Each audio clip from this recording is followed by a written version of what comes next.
యాడికి పోతుండవమ్మా? స్కూల్ కి నాన్న. ఈ రోజు ఈ స్కూల్ కు పోవద్దని మీ అమ్మ చెప్పలేదా? చెప్పలేదు. ఎందుకు వెళ్ళకూడదు నాన్న? మల్లమ్మా, దీనికి 1000 సార్లు చెప్పిన గుర్తుండి సావదు. ఒసే మతిమరుపు మల్లమ్మ, ఎక్కడున్నావే? ఏందయ్యా పెన మీద పోసిన ఉప్పులాక గట్ల రంతు చేస్తుండవు? ఇట్లా రద్దు చేయకపోతే నీ మొగునున్న ఈ విషయం కూడా మర్చిపోతావు. గుర్తు చేసినావు కదా, ఇంట్లో పనులన్నీ గట్లనే ఉన్నాయి. ఒసే మల్లమ్మ, కొంచెం ఆగు. ఏందయ్యా నసబెట్టి సంపుతుండవు? ఏం కావాలి? ఈ రోజు దేవక్కి పూల్ పనులని చెప్పలేదా? నా పూల్ పనులేంటి నాన్న విచిత్రంగా? పూల్ పండ్లు నీకు కాకపోతే నాకు పెట్టిస్తాడా? పుస్తకాలు లోపల పెట్టి ముందు సీర కట్టుకోపా. నువ్వు కూడా అలా మాట్లాడతావేంటమ్మా? 2 నెలల్లో 10వ తరగతి పరీక్షలున్నాయి. అయినా నేను బాగా చదువుకొని కలెక్టర్ అవ్వాలి. నేను ఇప్పుడే పెళ్లి చేసుకోనమ్మా. కలెక్టర్ కావాలంటే చాలా పైసలు కావాలా బిడ్డ? గైనా నీవు కలెక్టర్ అయ్యి ఎవరిను ధరిస్తావే? ఒక ఇంటికిస్తే పోయేదానివి. నీకు పెట్టే పైసలు మీ అన్నకు పెడితే వాడు ఉద్యోగం చేసి మమ్మల్ని అందరినీ సాక్తాడు. చదివింది చాలు గాని ఇక మంజయ్. అదేంటమ్మా, ఇద్దరం మీ కడుపున పుట్టిన పిల్లలమే కదా. ఇద్దరిని అన్ని విషయాల్లో సమానంగా చూడకపోయినా కనీసం చదువు విషయంలో అయినా చూడండమ్మా. నేను బాగా చదువుకొని కలెక్టర్ కావాలని ఆశగా ఉందమ్మా. దయచేసి కాదనకండి. ఆడపిల్లంటే భారం కాదు, బంగారం అని నిరూపిస్తానమ్మా. చూడు బిడ్డ, నీవు 10 పాస్ అయితే పెళ్లి చేసుకోడంట నీ బావ గోపన్న. ఇంతకంటే పెద్దగా చదివితే నిన్నెవడు చేసుకుంటాడు బిడ్డ? లచ్చల కట్నం ఎక్కడి తేవాలా? గాళ్ళకి ఆస్తి మస్తుగున్నది బిడ్డ. నా మాట విని చదువు మాని బావను పెళ్లి చేసుకో.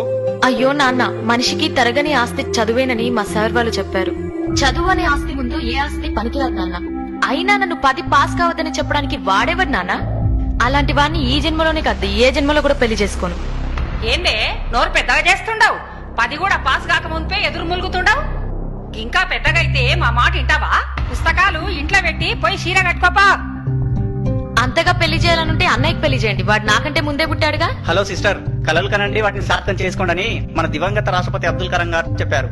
నేను డాక్టర్ కావాలని కలలు కంటున్నా. నన్ను పెళ్లి ఊబిలోకి లాగి నా కలల్ని కలలు చేయొద్దు. నీకొక్కడికే ఉందా కలలుగానే స్వేచ్ఛ? నాకు లేదా? అమ్మాయిలకి కలలుగానే స్వేచ్ఛ ఉందో లేదో నువ్వే ఆలోచించుకో సిస్టర్. ఒకవేళ ఉన్నా అమ్మనాలతోని సామరస్యంగా మాట్లాడుకొని పరిష్కరించుకో. బాయ్ సిస్టర్, కాలేజ్కి వెళ్ళొస్తా. ఇది మంచిగా చెప్తే వినేటట్టు లేదు. పుస్తకాలు ఇక్కడి నన్ను చంపిన పర్లేదు, నేను పుస్తకాలు మాత్రం ఇవ్వను. నేను స్కూల్కి వెళ్తా. మీ మామకు మాట ఇచ్చిన బిడ్డ, నా ఇజ్జత్ తీయకు. లోన్కి పోవే. అమ్మా, వద్దమ్మా.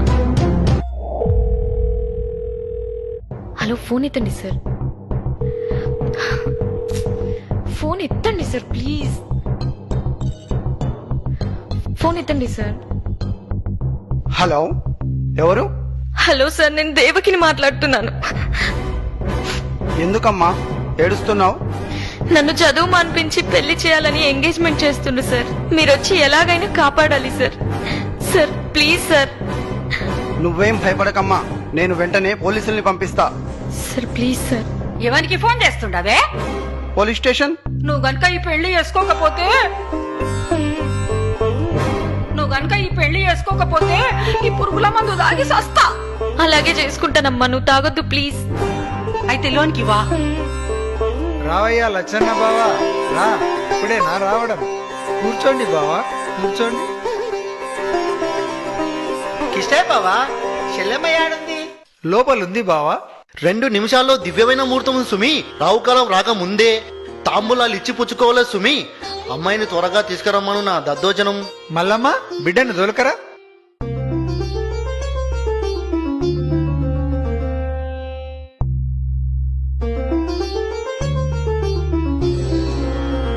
అమ్మాయి బేషుగా ఉంది.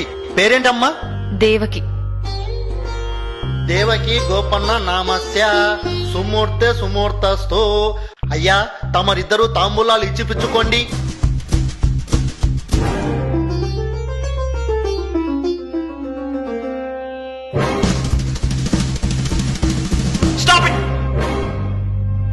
కానిస్టేబుల్స్, వీళ్ళందరినీ జీపేకి ఇచ్చండి. ఇదేంటి చోద్యం? ఇక్కడ ఏమైనా మర్డర్లు జరిగాయా మమ్మల్ని అరెస్ట్ చేయడానికి? మైనార్టీ తెలియని అమ్మాయిని చదువు మానిపించి బలవంతంగా పెళ్లి చేయడం చట్టం దృష్టిలో మర్డర్ చేయడం పన్నా నేరం. అందుకు కారకులైన మీరందరూ శిక్షార్కులే. అది కాదు సుమి, అమ్మాయి చదువు మానిపించడంలో నాకు సంబంధం లేదు. అమ్మాయి పెళ్లి చేయడం అనేది తల్లిదండ్రుల నిర్ణయం. నన్నెందుకు అరువు చేస్తున్నావు నా దద్దోజనం? నేరం చేసేవారికి సహకరించడం కూడా నేరమే. మైనార్టీ తీరని అమ్మాయిలకు పెళ్లి తంతు నిర్వహించకూడదు. మా బిడ్డకు మేం పెళ్లి చేసుకుంటే మధ్యాహ్నం నీకేందయ్యా బాధ? చూడమ్మా, చట్టరీత్యా 18 సంవత్సరాలు నిండని అమ్మాయికి 21 సంవత్సరాలు నిండని అబ్బాయికి పెళ్లి చేస్తే నేరమవుతుంది. మర్యాదగా స్టేషన్కి వస్తారా, బలవంతంగా లాక్కెళ్లాలా? ఫోన్ చేసి పోలీసులను పిలిపించి మా ఇజ్జత్ తీసినవుగానే. ఈ రోజే నువ్వు చచ్చిన రోజు అనుకుంటాం. ఇంకొక్క నిమిషం కూడా గీడుండొద్దు. పోవే.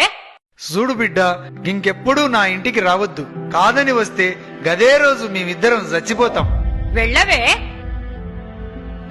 సార్ మీకు దండం పెడతాను.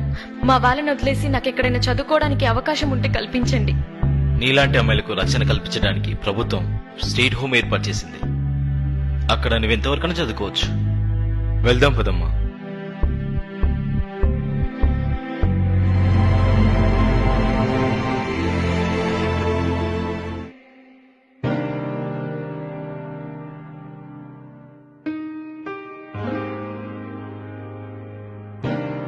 అయ్యా, కలెక్టర్ అమ్మను కలవాలయ్యా.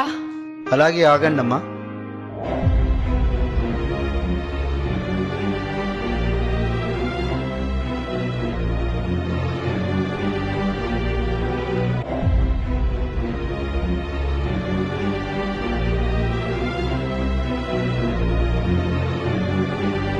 మేడం, మీ గురించి ఎవరో రైతు దంపతులు వచ్చారు మేడం. ఎక్కడి నుండి? చెప్పలేదు మేడం. లోపలికి రమ్మనండి.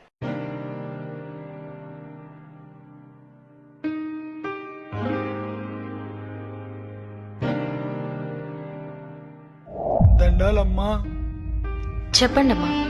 ఉన్న భూమినంతా అమ్ముకొని కొడుకును చదివించి డాక్టర్ను చేస్తే గాడింటికి వస్తలేడు. మేమే గాడింటికి పోతే కోడలు రాణిస్తలేదు. మెడవట్టి బయటికి దొబ్బింది. ఉన్న అర్ధెకరం పొలంలో బుడ్డలేస్తే నకిలీ ఇత్తనాల వల్ల ఒక్క గింజ చేతికి రాలేదు. 3 దినాల నుంచి తిండి లేక ఆకలితో చస్తున్నాం. పంట నష్టం కింద 500 ఇప్పించండమ్మా, నీకు పుణ్యం ఉంటుంది. మీరేవరు? కేతేపల్లెమ్మ, పాపిష్టి దాన్ని. నా బిడ్డ మంచిగా చదువుకొని కలెక్టర్ అయితానంటే దాన్ని కొట్టి ఇంట్లోకెళ్ళి ఎలగొట్టినాం. ఆ పాపమే మమ్మల్ని చుట్టుకున్నది. ఎట్లయినా నువ్వే దయ చూపించాలమ్మా.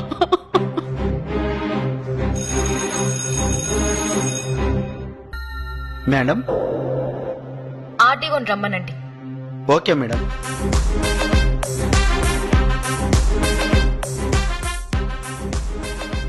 ఎస్పీ గారు, నా ఛాంబర్కి రండి.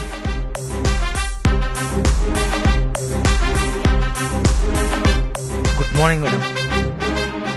మన జిల్లాలో పంట వేసి నష్టపోయిన రైతులందరికీ 24 గంటల్లోగా నష్టపరిహారం అందించాలి.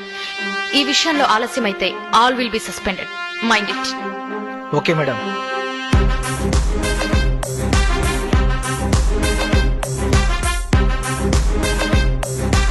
Yes madam. నకిలీ విత్తనాలమ్మే షాపులన్నిటినీ ఫైండ్ అవుట్ చేసి వెంటనే సీజ్ చేయండి. సంబంధిత వ్యక్తులని అరెస్ట్ చేయండి. Do it as early as possible. It's my order. Okay madam. చాలా సంతోషం అమ్మా. నిన్ను చూస్తుంటే మా బిడ్డనే చూసినట్టుంది. మీరు ఇంకొక సాయం చేయండి అమ్మా. మాకెవరూ దిక్కులేరు.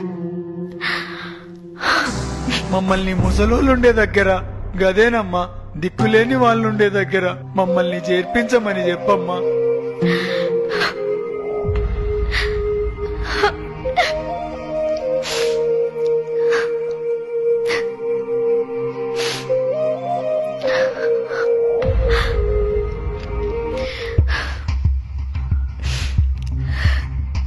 నన్ను క్షమించండి నాన్న. నేనుండగా మీరెలా దిక్కులేని వాళ్ళు అవుతారు? అంటే నీవు నా బిడ్డ దేవకమ్మవా? అవును నాన్న, నేను మీ కూతురు దేవకినే.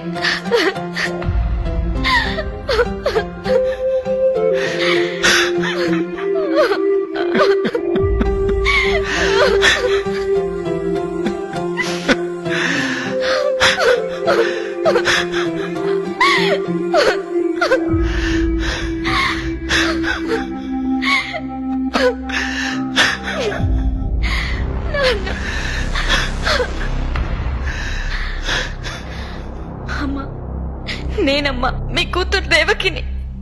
పాపిష్టి దాన్ని. నన్ను అమ్మ అని పిలువకమ్మా.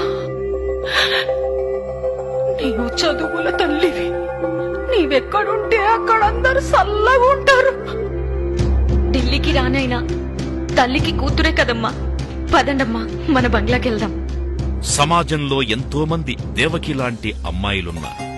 పసి వయసులోనే వారికి పెళ్లిళ్లు చేయడం వల్ల మానసికంగా శారీరకంగా చితికిపోయి అర్ధాంతరంగా తనువు చాలిస్తున్నారు. వారి ప్రతిభా పాటవాల్ని మొగ్గలోనే త్రుంచివేయకండి.